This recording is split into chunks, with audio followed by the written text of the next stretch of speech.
se origina en la tercera semana de gestación, en la tercera. Y la síntesis de hormonas tiroideas suceden a partir de la semana número 11.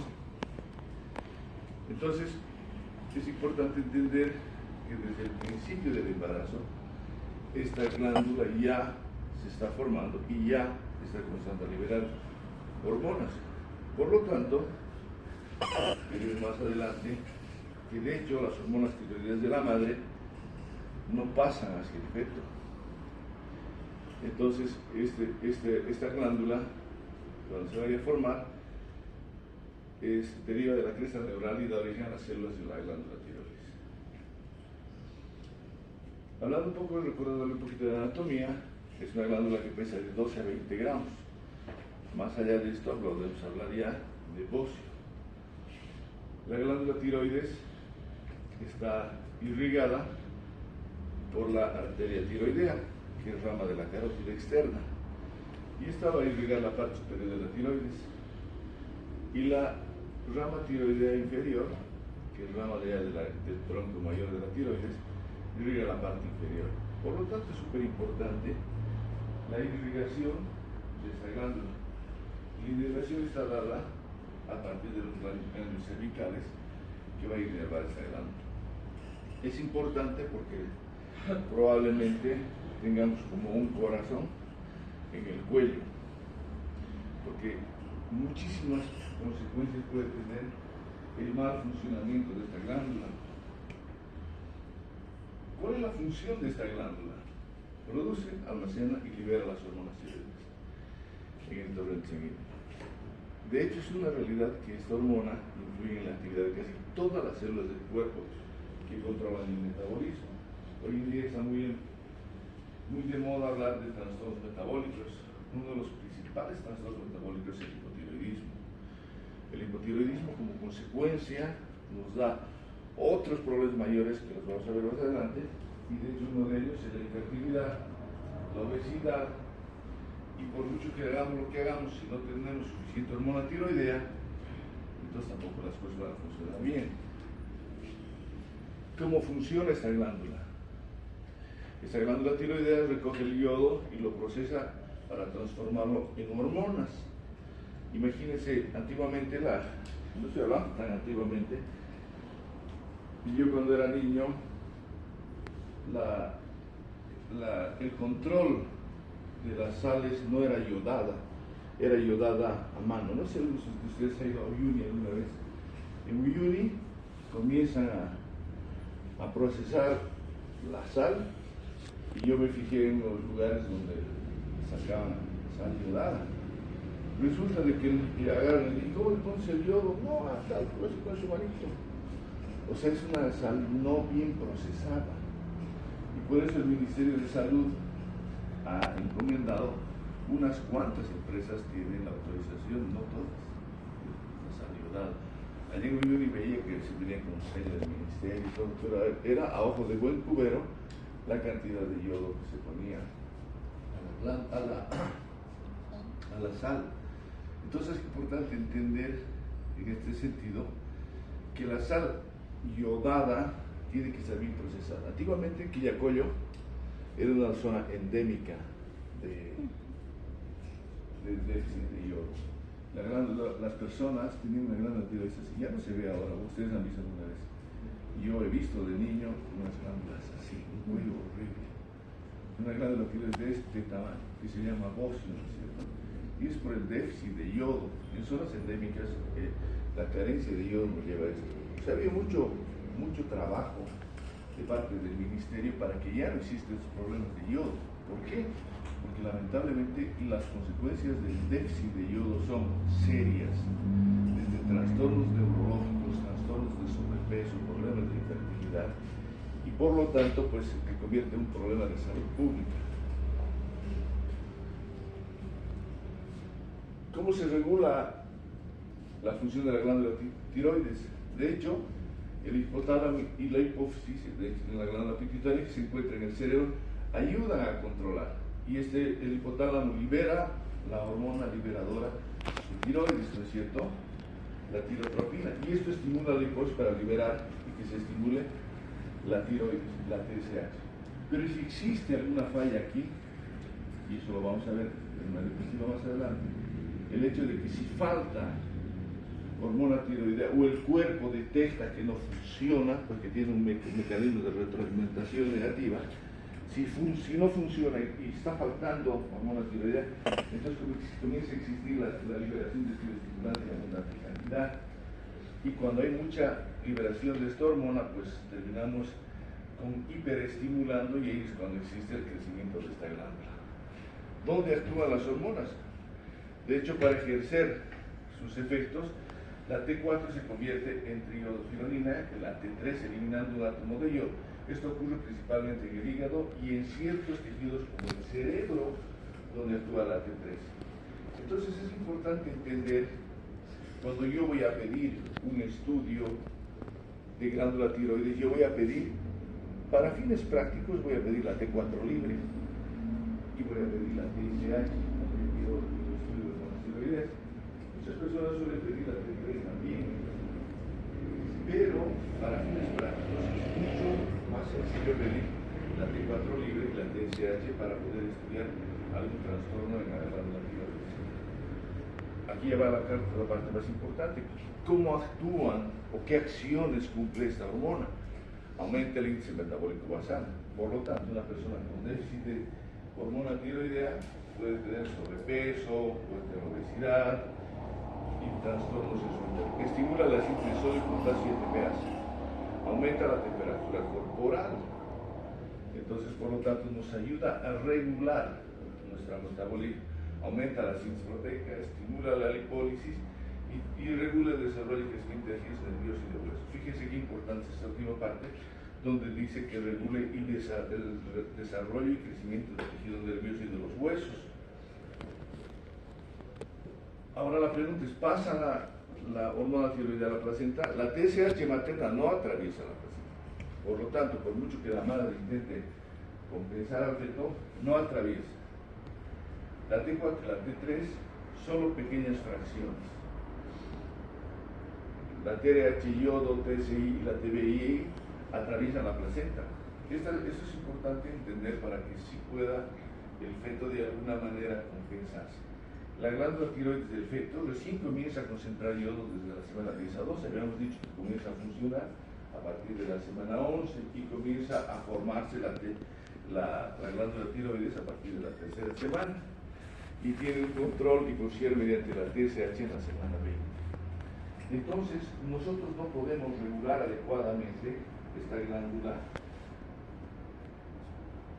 y de la misma manera en las diferentes etapas del embarazo, porque vamos a ver que las concentraciones de esta hormona es diferente al principio, al medio y al final, que aquí están claramente explicadas. Fíjense, en el primer trimestre la TSH es normal de 0,24 a 2,99, pero en el segundo trimestre es de 0,46 a 2,95 y en el tercer trimestre de 0,43 a 2,73. Estos son los dos rangos de normalidad de TSH. De la misma manera, la T4, fíjense, tiene diferentes concentraciones en los diferentes trimestres. Por lo tanto, el tratamiento que yo voy a otorgar a estos pacientes tiene que ser en realidad dosis y respuesta. Yo no puedo generalizar, como decir, voy a darle ciprofloxacina 500 miligramos cada 12 horas a las personas adultas. Tengo que aquí tener un cierto control en las pacientes con hipotiroidismo para que no tengan problemas, sobre todo de abortar su embarazo. Ahora, adentrándonos un poco más en lo que es el tema, entonces es importante entender qué es el hipotiroidismo y qué sucede en el embarazo. El hipotiroidismo es una enfermedad que se caracteriza por la disminución de la actividad de esta glándula. Por lo tanto, esta glándula está hipofuncionando y como resultado una disminución en la producción de estas hormonas. Como consecuencia, nos habrá una disminución en el metabolismo basal.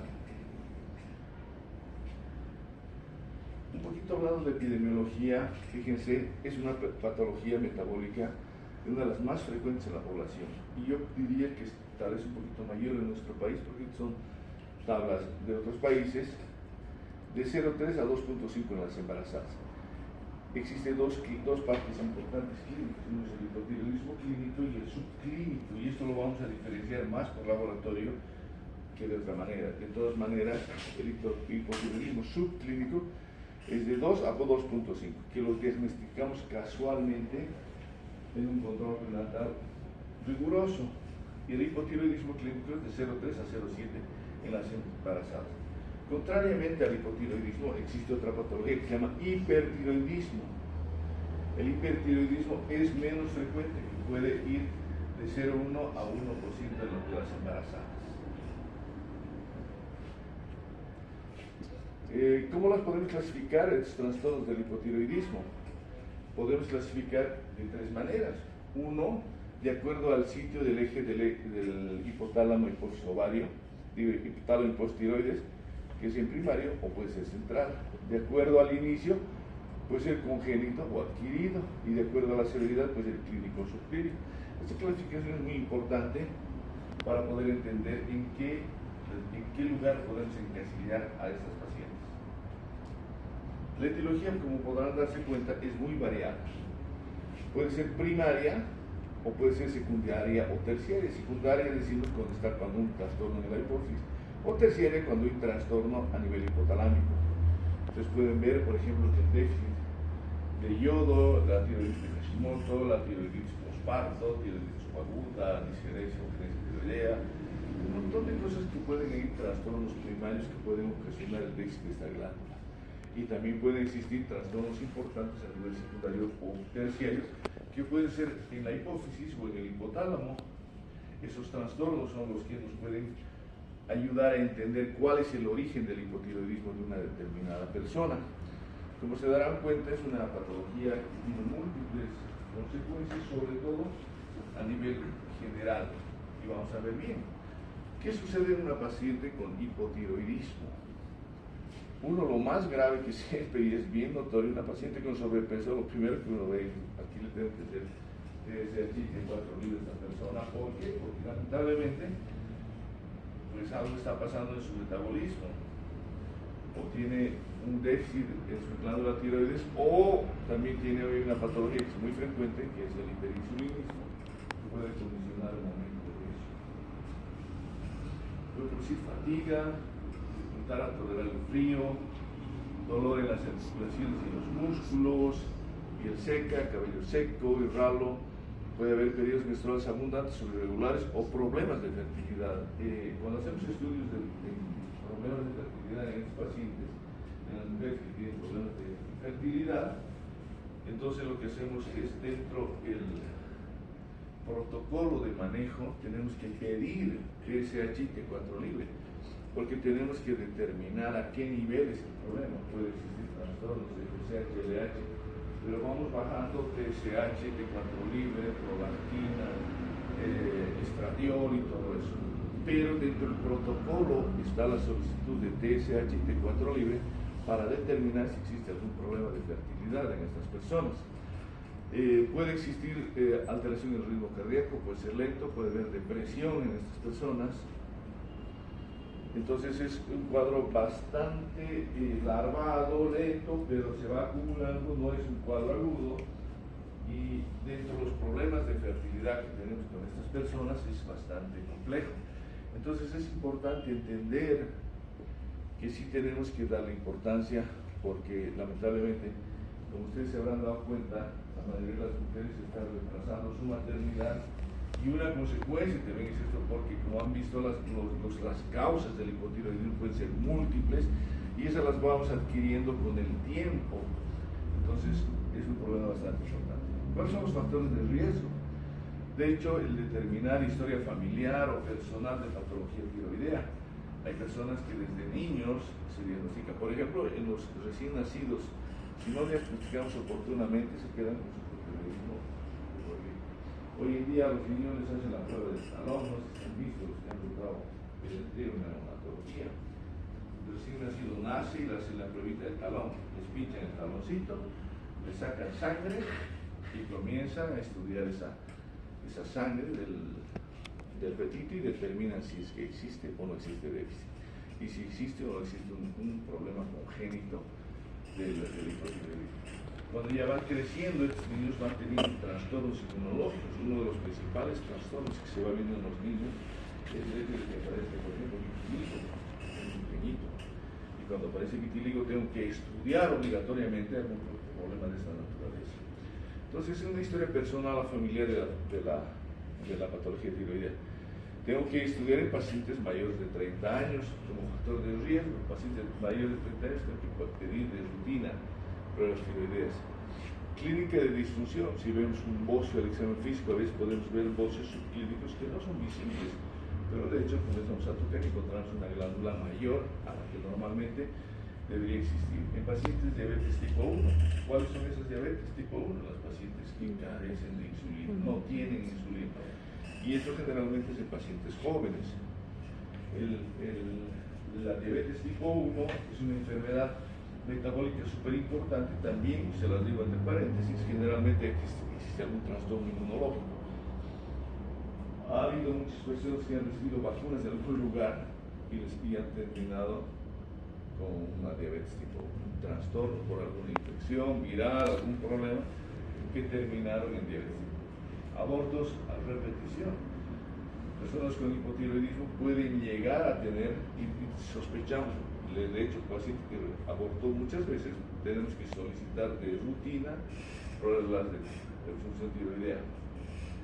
La infertilidad, que ya lo hemos mencionado, las personas que toman amiodarona o litio o en algún momento han tomado contraste de yodo, importante también solicitar estas pruebas. Cuando tienen un índice de masa corporal mayor a 40, de hecho es una rutina en pacientes, como les he dicho, pacientes con sobrepeso, tenemos que hacer. Y en zonas endémicas donde no existe un adecuado consumo de yodo, y ahora les ha puesto el yodo a la sala. En algunos otros países están colocando yodo también al azúcar para poder evitar, sobre todo en tercer lugar, donde existen trastornos metabólicos muy importantes. Entonces, todos estos como factores de riesgo, ¿qué debo hacer? Debo pedir exámenes de laboratorio en estas personas con la finalidad de descartar algún trastorno de esta naturaleza. Esto es súper importante que entiendan y quiero que se lo graben en sus cabezas. El hipotiroidismo subclínico. ¿Qué llamamos subclínico? Algo que no se ha manifestado y no lo manifiesta. La única manera de determinar un hipotiroidismo subclínico es mediante laboratorio, con valores de TSH mayor a 4, pero menores de 10. Con una T4 normal. ¿Qué quiere decir la T4 normal? O sea, la hormona tiroidea está normal, pero la tiroestimulante está elevada, más de lo normal. Y existe pues prácticamente poca sintomatología, o no existe sintomatología. El hipotiroidismo subclínico, hay muchísima gente que tiene y no lo sabe.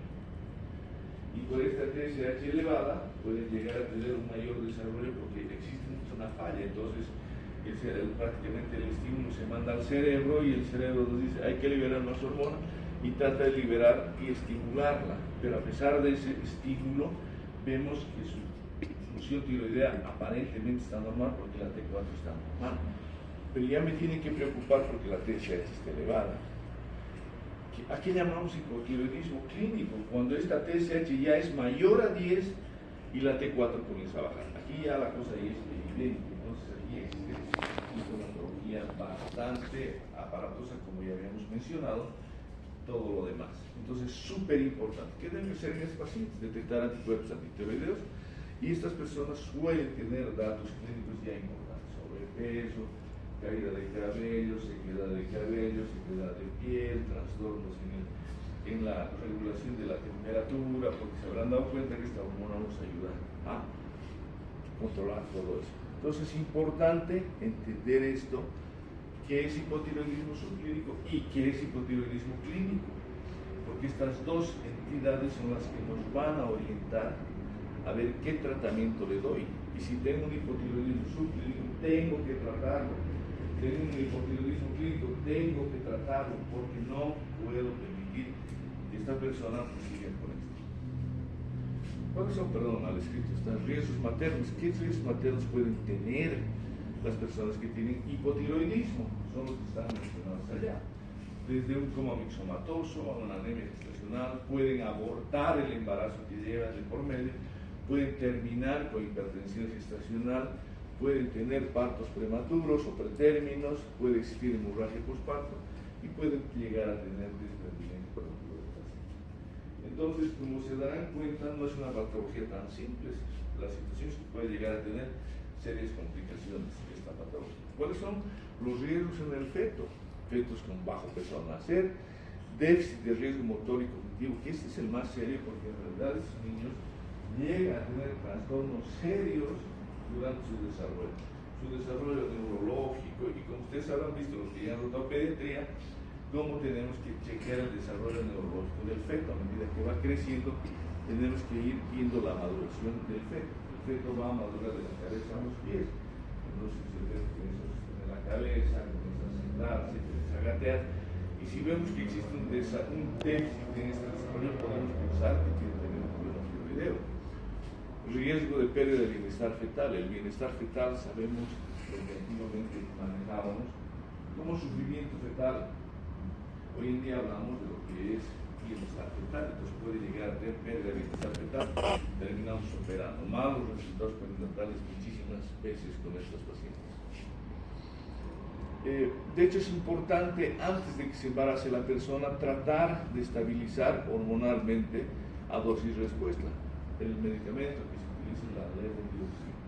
La levotiroxina viene en diferentes presentaciones, de 20, 25, de 50, de 75, de 100 o de más comprimidos, y nuestro objetivo es llegar a la meta de una TSH menor a 2.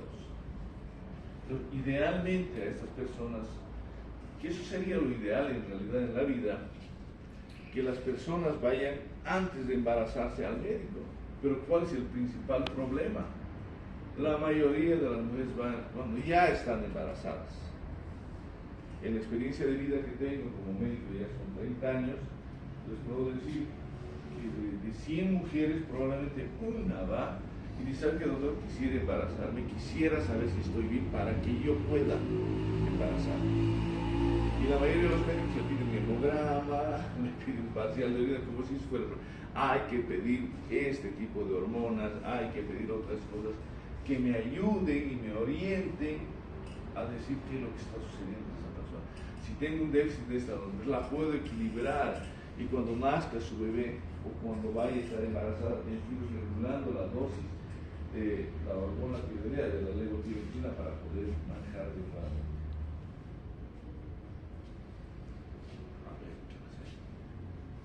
Bien, eso es el tema de hipotiroidismo, que es una patología muy frecuente, una patología bastante compleja. Trato de siempre simplificar las cosas porque quiero que entiendan la patología. Me gusta dar las clases súper resumidas, lo que entiendan. De nada me sirve que no me hayan entendido que es hipotiroidismo subclínico, que quiero que lo manejen, que es hipotiroidismo clínico, que se darán cuenta que el diagnóstico es laboratorial. Entonces, ¿qué debo hacer? Una actitud que debo tener con una paciente. Antes del embarazo, yo quisiera que la paciente se embarace, pero quisiera ayudarle, pero yo quisiera que esta paciente esté estable. Es como cuando vas a ir a correr en carros, tienes que llevar al mecánico para que te lo pongas a punto, para que tú puedas manejar adecuadamente el carro y funcione bien. Pero si no, pues no tenemos nada. Entonces es importantísimo hacer esto para que una mujer al embarazarse no tenga ningún problema. ¿Ya? Uno. Dos, tengo que sospechar de una paciente que tiene trastornos de hipotiroidismo, en pacientes que las veo gorditas, o pacientes que veo con un sistema corporal muy elevado, en pacientes que tienen problemas para embarazarse. Debo pedir de rutina TSH y T4 libres. ¿Ya? Entonces, recapitulando, el tema del hipotiroidismo subclínico es TSH elevada, T4 normal. El hipotiroidismo clínico, TSH elevadísima, no elevada, elevadísima, y T4 baja. Que quede bien claro esas dos cosas. ¿Sí? Bien, hemos acabado súper rápido. ¿Alguna pregunta? Bien.